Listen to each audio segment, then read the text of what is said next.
Hey, Ben. Hello. So we've got Ben Connor in the studio. I was about to call you Ben Studio in the Connor. Ben Studio. That's my new stage name. So, Ben, I love your stuff. Thank you, Louise. And so what got you into music? What got me into music? Well, a long time ago. I'm getting old now. When I was 10, it's not a very original thing to be saying in terms of what got me into music, but Jimi Hendrix, along with millions of other people, I think, was the primary inspiration. I heard Jimi Hendrix, I think, if not for the first time, in a significant way when I was 10, and I was just wanting to be him like so many others, I suppose. And then I, hassled my parents and started getting guitar lessons, and went from there. Initially, actually, music didn't really sort of work out for me. I got lessons through these books called Mel Bay books, and you just learn how to read music, and you learn how to play, like, As the Saints Go Marching In and other such things, and it's just like each little note. And Yep. I had a kind of psychotic guitar teacher, and it didn't really work out for me, but I kept at it for a few years. But when I was in year 8, a new guy, Toby, who's still a mate, I befriended him, and I remember going back to his house one weekend and him picking up the guitar and playing. He just had some recorded sort of chord progression, some blues progression, and he just started blues improvising over it, and it blew me away as a 14-year-old, playing this amazing music. And I was just like, I've got to know how you do that. And he sent me to his guitar teacher, Jack Evans, who's a guy out in Nashville, and he was just brilliant. And from then on, I was just obsessed with music. I was just, locked in my bedroom for hours and hours, learning my scales and then just improvising. And yeah. Go Toby. Go Toby. Thanks for inspiring. Thanks, Tobes. So, what music do you play, and what are your songs about? I find it really hard to describe what kind of music it is, but I guess really it is quite straightforward. It's just sort of something I don't really think about. But it's, I suppose you would say it's blues, alternative blues, folk rock. I'm not sure those are the sort of terms that are bandied about in the industry, but maybe roots, I suppose, a little bit. So folk, roots, blues with a bit of rock. Yeah. And just a little bit alternative. I don't know. No, I think that describes it well. I don't know. So we're going to play a song now, Quest. Quest. Can you tell us a little bit what that's about? Yeah, look, it's an unusual topic for a song, I suppose, or at least that I'm aware of. I got really obsessed with mythology a year or so ago. I'd studied this guy, Joseph Campbell. I remember, I was doing communications degree a few years ago and just read an excerpt on Joseph Campbell and found it fascinating. It was about, actually, I was studying creative writing, and it was about this thing that's actually commonly used in film. It's the monomyth. Joseph Campbell was a comparative mythologist who was ridiculously impressive intellectual in the 50s and 60s, and he basically studied every mythology known to man and compared and contrasted them and understood them from a political, economic, and all these different perspectives. But he identified this, what he called a monomyth, a common myth throughout all mythologies, which he then linked to this kind of Jungian psychological perspective.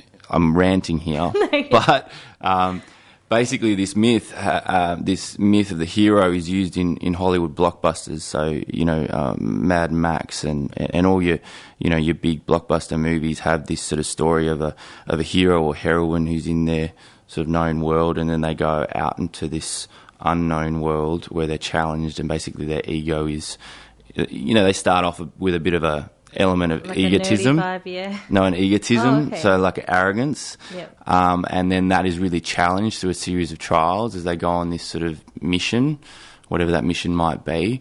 And all along the way, there are certain types of characters that help them and hinder them. And those are really common throughout all these mythologies. Anyway, I loved the book. It had all these different levels to it.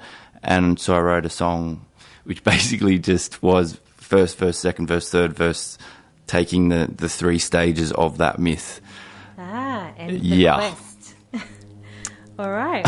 Oh, here it is. Here it is. This is Ben Connor's Quest.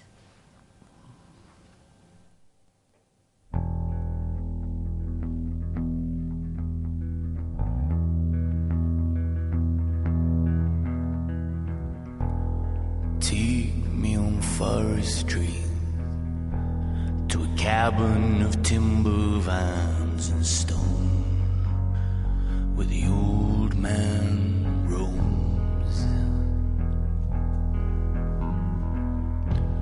Show me his journey there, build me a fire in the snow and warm my bones. Take away my desert home, send waves and flooding rains will turn my comfort into pain and destroy my favorite things.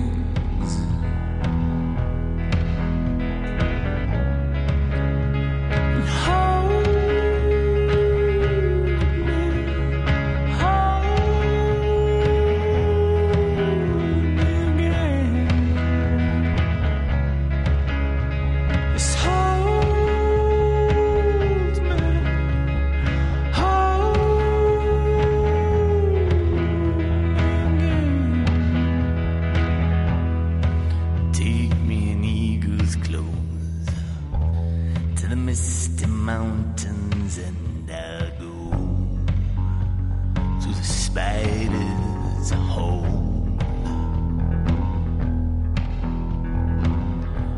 I'll strike the dragon down, I'll fight the demons and I'll leave, join their ways.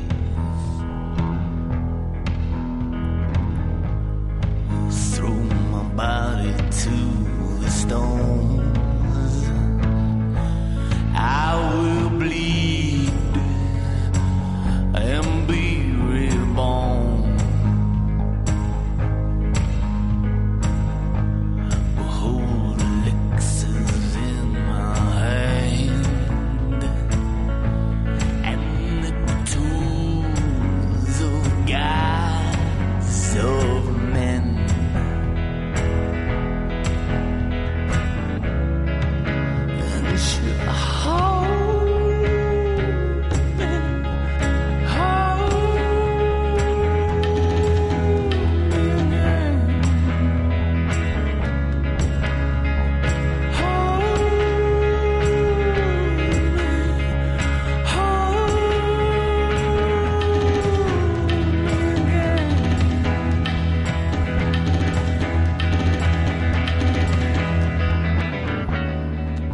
I'm in the glowing light of nature's source, and though my path remains unknown, it whispers in the wind.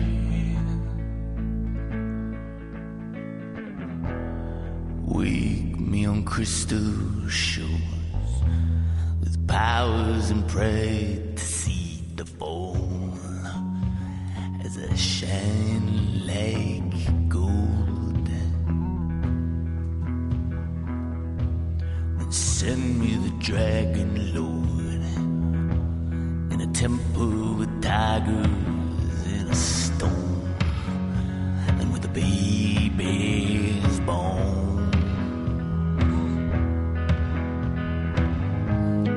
Help me trace the force I've known and sacrifice my foolish goals.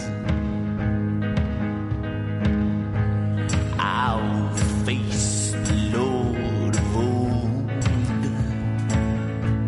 with my magic spirit too.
Wow. Let me turn your mics up and not the automatic playlist. Hello. Oh, that was beautiful. Absolutely Thank you. loved it. So, yeah, we were just talking about you've recently formed a band I have, and you're in search of a band name. yes, desperate search for band name. It's actually, I've been, doing the online thing, and getting people to engage online is very difficult. But the band name thing was very successful. I think we got about 150 comments on there. Wow. Most of which were mine, though, to be honest. I was just coming up with the most random crap. But, yeah, people engaged with that. But it's really difficult to come up with a band name. Yeah. They've all been used. And but at the moment we've got a temporary one, which I'm not really keen on. But Brett, our bass player, and Frankie Brett Casey, who's kind of known as Casey. Casey's really keen on it. It's I really don't understand why. You don't even want to say it. Ben Connor and the Sufi Dandruff, which I just think is a bit silly, but I don't know, he likes it. So we'll have that one for an upcoming gig, and then we'll play around with others.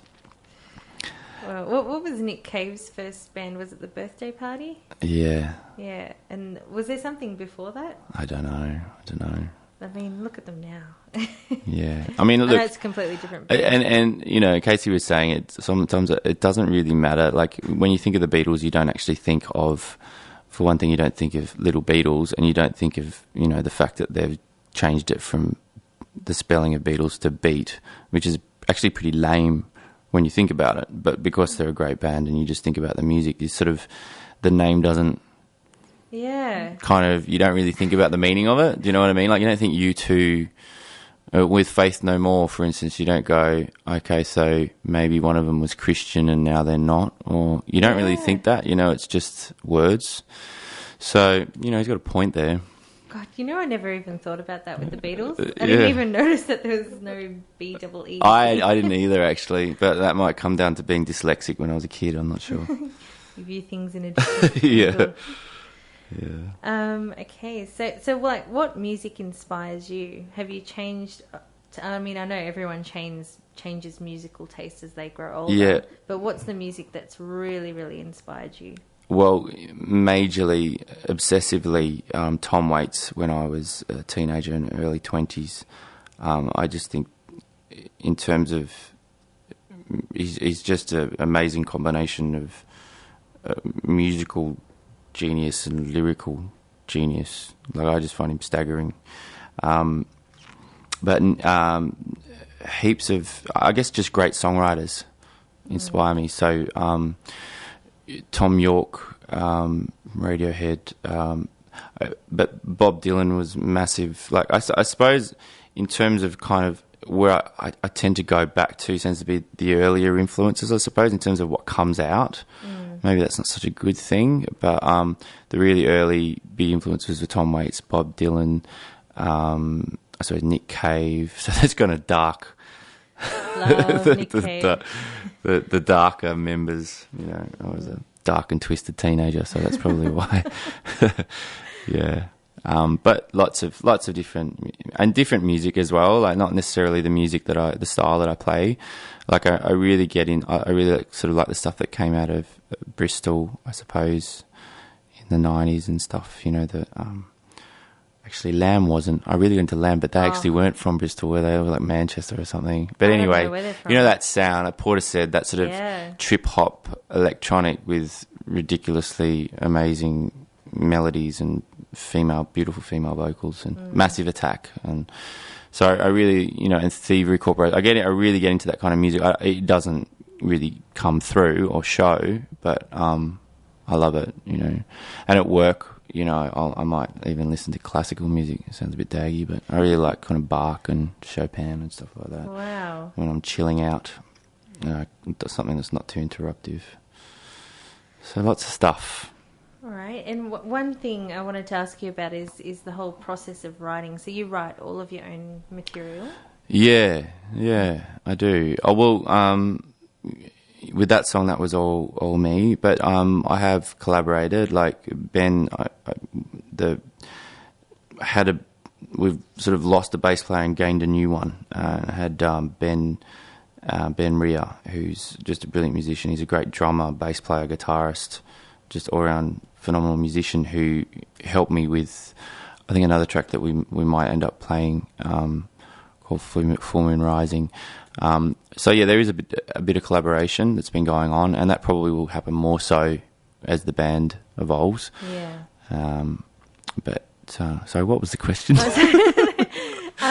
Well, with the process of writing, Oh, I mean, the process, I didn't yes. actually really ask you anything, did Yeah, I don't know. I wanted you to get into that, but Never been on the radio before. It's a little bit overwhelming. With when you do write, do you go anywhere, or could you be anywhere? Do you have to get yourself into a certain headspace? When I write with a recording equipment. So generally anywhere that I can have recording equipment. Now, I probably could do that anywhere, but it generally tends to be in my room. I really I'm in my 30s now, but I was songwriting in my late teens, early 20s. But it's been a hobby up until last year, when I really decided that I wanted to get into it. And I think one of the reasons I really wanted to get back into it was that I discovered on the internet about 2 years ago, or a year and a half ago, a guy who suggested a songwriting technique which I then tried out and I found quite helpful, and it's something I use for the writing of that song we just was heard, and that is this guy said he was sick of probably every songwriter knows this feeling. He was sick of writing songs and having everyone just think they were lame, which is what you've kind of got to do. You've got to write a lot of crap before the good stuff comes. And so he read all these different books on how to write great songs, and it never worked. It was all too formulaic. Then he started researching into creative geniuses throughout history. So he's reading about, I don't know, all the great Renaissance men, and even back to Plato, and he discovered that there was this process they all went through, which I can't remember the details of, but when it came to applying that to songwriting, he said, sit down for half an hour, record yourself improvising. Whenever you start sounding like you're doing something that you always do something different, but just get into a zone. And what you'll find is after 15 to 20 minutes, it's sort of like your brain switches off, or your ego sort of goes, and you do get into that zone. And once you're in that, things start happening. And because you're recording it, you don't really think about it, you just keep going. You get to the end, you might have an alarm or whatever, and stop. Then you listen, and you do that every day or every few days or whatever, and then listen through to it at the end of a week or whatever, and pull out the ideas you like, put them on a best of track, and then listen through to those, and then pull out the best of the best, and then go, okay, I'm going to develop that into an idea. And then you record that idea and see where it takes you, and then you record it again and again, and you just keep on listening. So it's just this feedback loop. Yeah. And it means that something that I really struggled with early on was I'd come up with an idea, and it might just be a motif, like a little melodic line.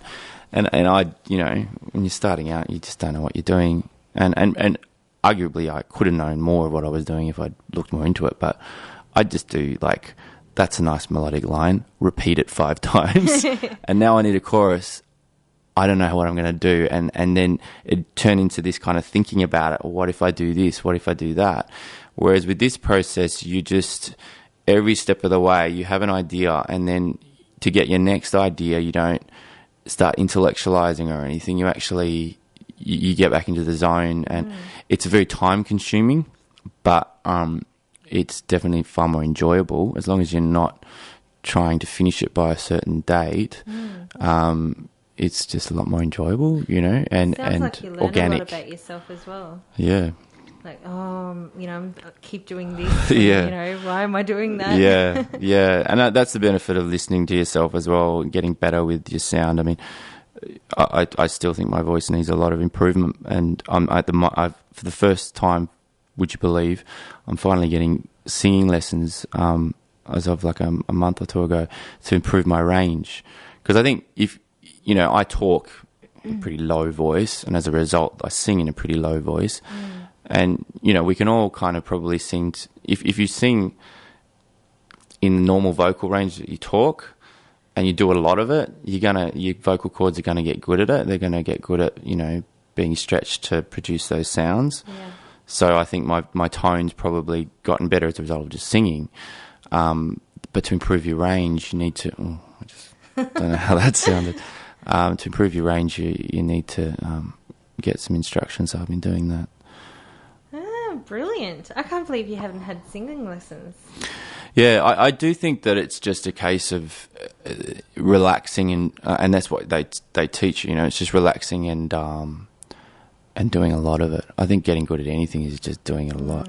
And like you said, losing the ego. Yeah. You know, you'll get into a different zone and allow yourself to do things. Yeah. Yeah, absolutely. And I think, you know, really great musicians, you see them on stage and you see the way they act, and they kind of do have ego, but I think that when they're actually doing their music, there's something that shifts. Do you know what I mean? Yeah, they let go. Yeah, I think. I know that's all theoretical. Who knows? I don't get it. Like when you said that, I just straight away imagined like Jim Morrison on stage and Michael Hutchence. You know how they do those moves? Yeah. I think, where'd that come from? Yeah, and they seem like real egotists, and maybe they are, but I do think that when they're doing their music, that they go into a zone that's not. Do you know what I mean? And that's why they're so good.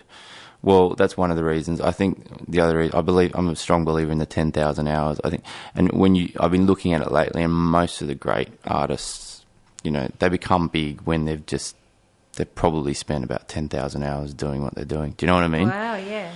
And so there's that ego thing. There's also just working your ass off. Yeah. You know? Am I allowed to say ass? That's fine. Could be talking about a donkey. Yeah. Yeah, I was talking about a donkey. So you're Put your donkey to work. So you're going to actually play a song for us. Yes. Now, you explained what this song was about to me a little earlier, and I love it. Can you please explain it to everyone out there? It's, I'm kind of, I don't know, I like the whole film noir thing, Humphrey Bogart and Casablanca type thing. Actually, a friend recently got married and had a Casablanca wedding. But, you know, I just like that sort of dark, you know, underworld with detectives and femme fatales. And it kind of evolved. It evolved out of that songwriting process. So I was singing gibberish, and some of the words to the ideas sort of came out, and then I thought I can make it that. But it's kind of about femme fatale, I suppose. It's about I suppose it's sort of looking back at my youth and being a young and dumb, and, you know, just being smitten by beautiful women and turning into a mess. A mess. And and then sort of like looking that and just sort of I guess from the perspective of not being that way anymore. If that makes sense. I'm not sure I expressed it too well, but yeah. I think it does. It's sort of like finding that medium, not falling to a girl's feet all the time. We're just not getting lost in, you know, lust. I love it. And what's the song actually called? It's called Liar. Liar. Shall I begin? You shall.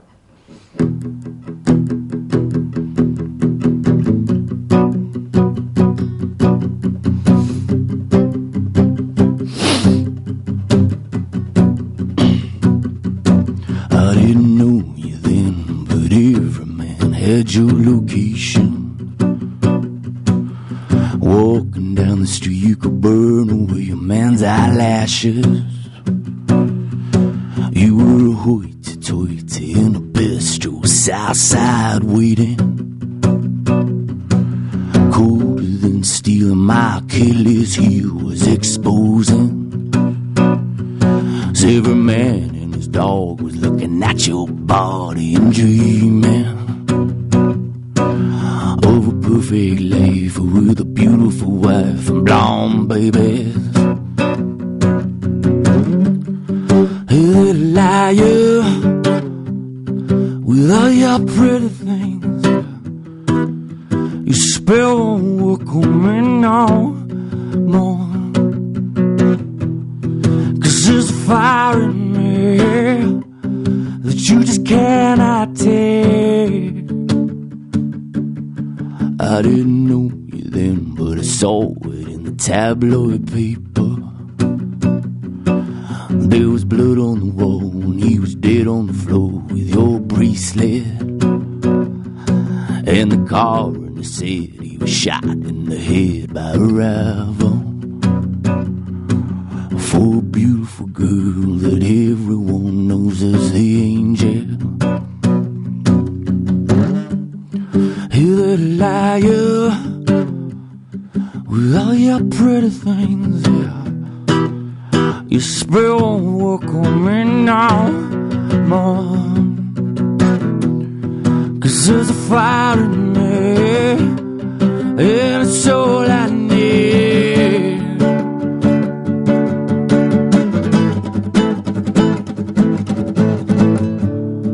And your love is like a magazine.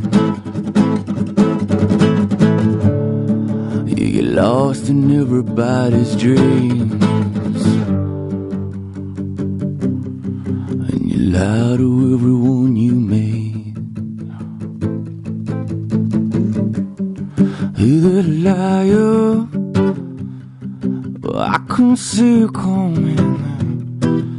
Your spell won't work on me now, Mom. 'Cause there's a fire in me that you just cannot take.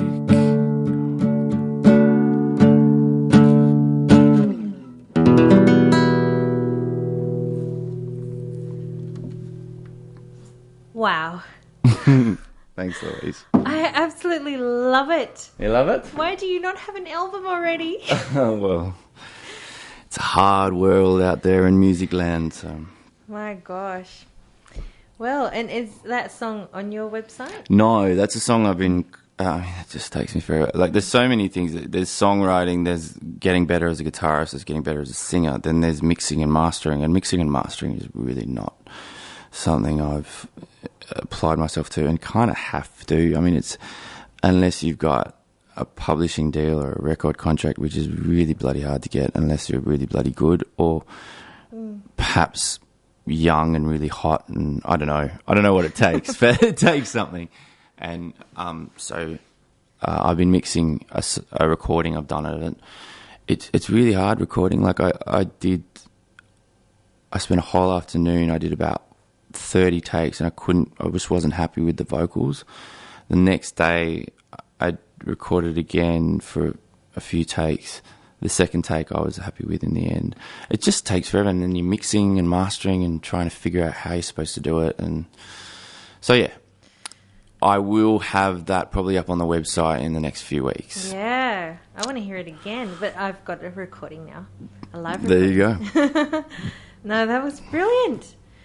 So when is your band actually doing their first performance? Yeah, so we've just gotten Brett Casey on board, and so he's still learning the songs, but we've thrown him in the deep end. Well, he's thrown himself in the deep end, actually. He got the gig. So it's in 2 weeks, 2.5 weeks, 21st. What's the date today? The 5th? No, I'm confused. It's the 4th. So 2 and a bit weeks, I guess. On Sunday in Tempe at the Valve Bar. There's a whole manner of bands playing, and we haven't actually been told what time we're playing, but between 1 p.m. and I believe 9 p.m. It's going to be all manner of bands. But if you check out my website or sign up to my mailing list, I'll keep you informed. Yeah, if you do want to check out more of Ben's stuff, go on to Pre-Friday Thursdays at 2BACR's Facebook page, and you'll see some links that I've shared.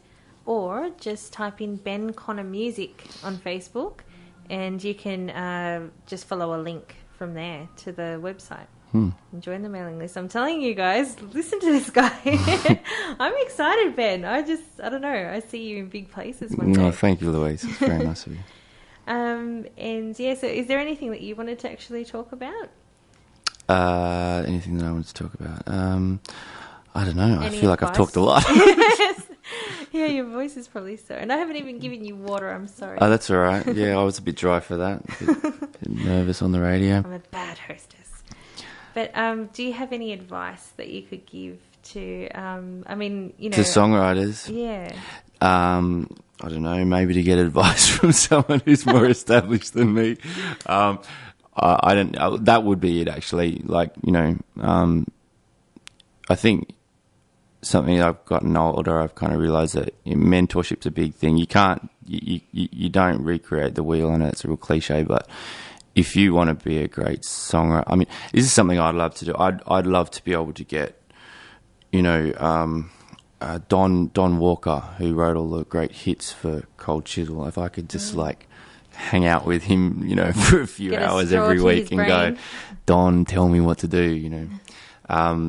I think, you know, I think you got to realise I blog as well, if you want to read my blog. But I was blogging about Mr. Leonard Cohen, who I think is a genius, and he just this week actually, and he was talking about Hallelujah. It took him 5 years to write Hallelujah. He wrote 80 verses for 2 notebooks, and then he only settled on 7. So I think just the reality that it takes a lot of work, and I think it does take 10,000 hours until you get really good. And I've been doing it for a really long time, and I don't think I'm as good as I need to be. Do you know what I mean? Like, I don't know how you calculate it, but I've probably done 6,000 hours, 7,000 hours, you know. If I could find the time and not have to work, maybe I, you know, in the next 2 years could, you know, achieve a greater level of it. Just, I guess my advice would be it takes a lot of work. So if you want to do it because you love it and you want, and I think focus on just writing good songs and you know what I mean? Paul Kelly, I was reading, he's a great writer of prose, actually. His book, what is it? Something gravy.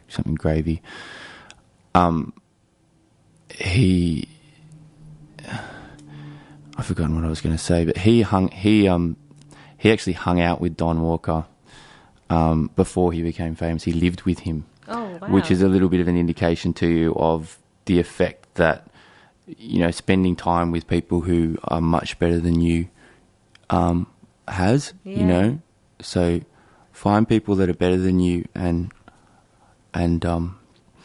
recognize that and learn from them. And then if you get better than them, find someone else who's better than you. Do you know what I mean? Yeah.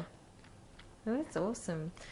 Well, yeah, so I can't wait till you've reached your 10,000 hours. And I hear you on the radio all the time because, yeah, I love it. I think that your music is really soulful. Thank you. It is. Thank you. And we need more artists like you. Thank you. Well, I'm going to play one more of your song, Full Moon Rising. Can you tell me a little bit about what that's about? Yeah, so we've got some, or do you want to leave it a mystery? No, that's all right. I got some funny subject matters happening with my songs of late. I've really gotten into to Zen Buddhism. I guess I was talking about ego before. Like, I don't know. I think it is our egos that kind of mess with us, cause us to suffer. Yeah. And there's a whole thing with Zen about surrendering. I did Vipassana. I really got into Eckhart Tolle stuff, and so I got into mindfulness meditation, and that's what it's about. It's a pretty wacky topic for a song, but it's about mindfulness meditation. Wow. And getting into a kind of state of presence. Pretty deep, man. Oh, I love it. I love that stuff. Yeah. Okay, so here it is. This is Full Moon Rising. I just hope that I'm playing it right. Bear with me.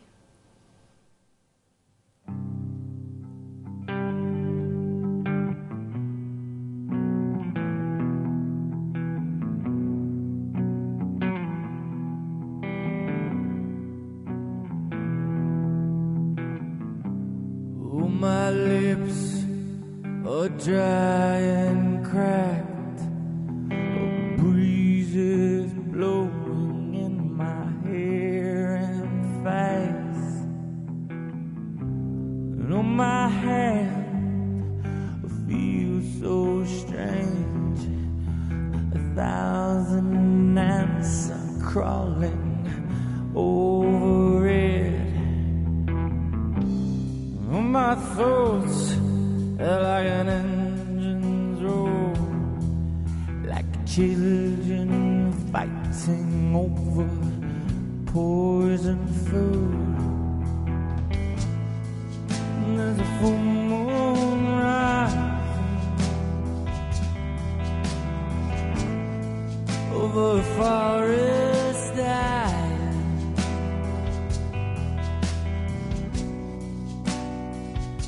everything is same.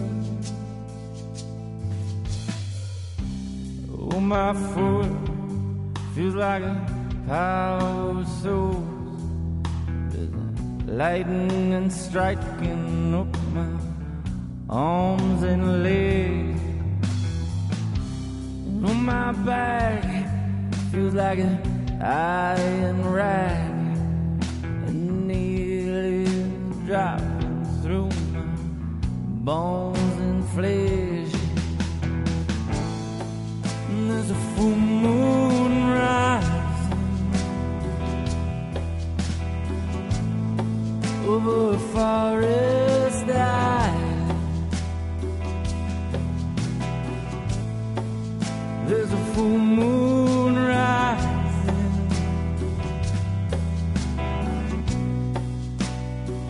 and everything is same.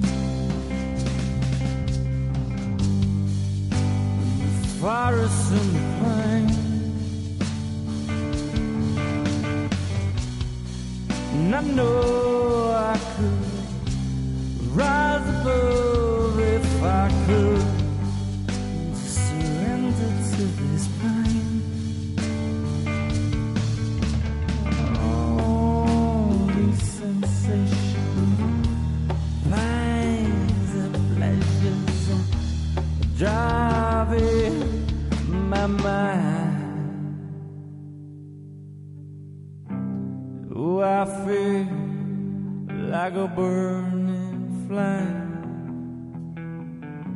My body's glowing and my mind is still. No, I've climbed to a mountain ridge. I could fold every step I take. And there's a full moon rising over a forest island. Yeah, there's a full moon rising, and the wind is howling.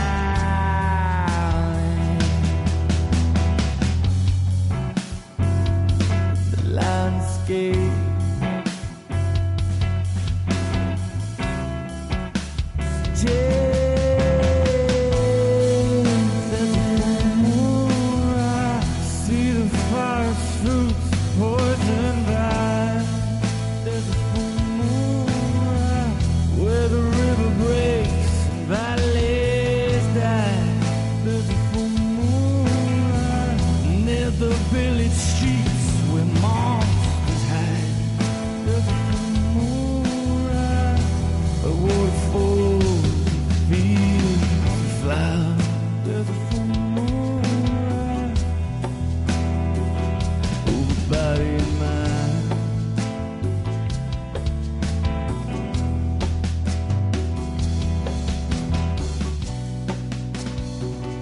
everything is changed.